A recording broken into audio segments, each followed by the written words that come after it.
A pleasure to meet y'all at last, and welcome back to Nerf Secrets Revealed. Here we go with part 3 of 6.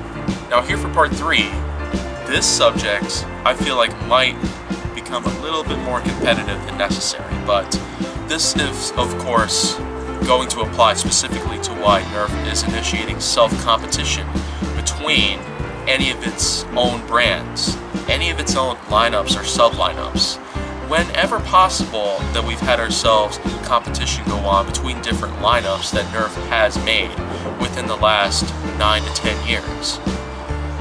So now, I feel like we should just get it right on over to it. Ever since Nerf itself had revolutionized the entire toy lineup around 2007 to 2009 with the N-Strike blasters, we've had ourselves blasters that could shoot fairly decent distances, at least 30 feet. But in 2012, a brand new lineup would come over to take over and strike and even further revolutionize the toy industry based on extreme performance. Or did we think that it would become extreme performance? We couldn't really be sure, but in any case, Nerf itself had really been creating brands left and right. Lineups, sub-lineups, and etc. with multiple themes that would render each of their blasters in varying color schemes. And color schemes aside, Nerf itself has made many different brands, especially after the days of Nerf N-Strike Elite, with brands that would follow after 2012 including Zombie Strike, Rebel, Doomlands, Alien Menace, and otherwise.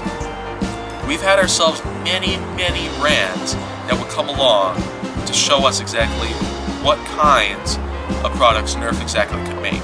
The Mega lineup became famous specifically for the size of the darts that came around, and specifically for how it's supposed to be mega performance, although the Centurion exactly wasn't all too well there. But it eventually became much better with the arrival of blasters like the Magnus, the Cyclone, the Big Shot, Thunderbow, and otherwise. We've had ourselves many different blasters come up from that particular lineup that included those really big darts. They became much larger than regular elite darts or any other kinds of normal sized darts, but it would also show us exactly how they would indeed become apparent to have themselves very good performance ratios. But with other lineups that we've had that had normal sized darts, Zombie Strike, Rebel, Doomlands, AccuStrike even, although AccuStrike didn't really come around until 2016 or 2017. It was really quite a good time that we've had ourselves multiple brands to choose from. We've had ourselves a fair share of variety. We've had ourselves some pretty good aspects in which that we could look forward to using to our potential and to our advantage. And we've also had ourselves an extreme use of our time to find ourselves what blasters we would like to purchase at one point, although it wouldn't always become clear to us what our best choices would be. My choice would specifically apply to just about every brand you can think of. And yes, that does include Rebel. I have in fact used Rebel blasters before, but not for very long, unfortunately. So, moving on. Nerf blasters have really become quite a big hit in the toy industry within the past 20 years or so. But going back forward to further towards the present, although it's still quite in the past really, from 2012 to the present really, what Nerf has been doing now is that they have been putting up self-competition. And when I'm talking about self-competition, I'm talking about how Nerf itself has made many different brands, lineups, sub-lineups, and whatnot, with all the lineups that I've mentioned, including Zombie Strike, Mega, AccuStrike, Doomlands, Alien Menace, Rebel, and more.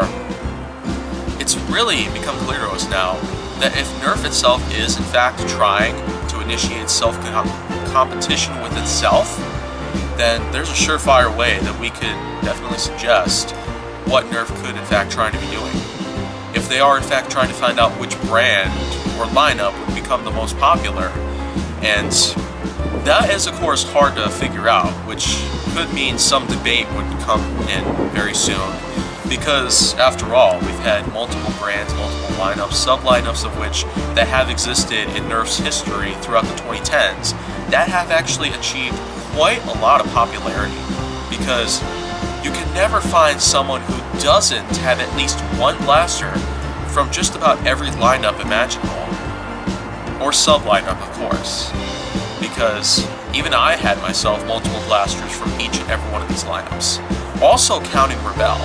But, like I said before, Rebel didn't really last too long for my collection, and it eventually just went amok at some point. So, moving on. Nerf is really putting up some self-competition, because why else would they have a ton of lineups or sub-lineups to choose from? Why else would they have blasters that would come from any of those lineups or sub-lineups? Why else would we think that Nerf is really trying to figure out exactly what brand would become the most popular amongst all of the others, which that they would probably be put to shame, and eventually they might become discontinued. Though, we've had a few discontinued Nerf lineups that have come around within the last several years. Alien Menace hadn't really lasted for too long, having around only 3 or 4 blasters arrive in the lineup itself. And we also cannot really forget to mention how the Nerf Mega lineup, with the Centurion especially, started out as a pretty big flop, but eventually it did become much better, so it doesn't necessarily count at this point.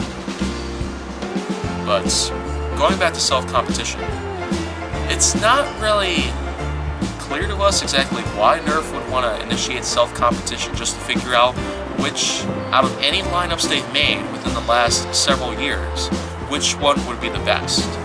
And, of course, many of us would come in to try to debate or at least argue about what would be the best brand that you could choose from.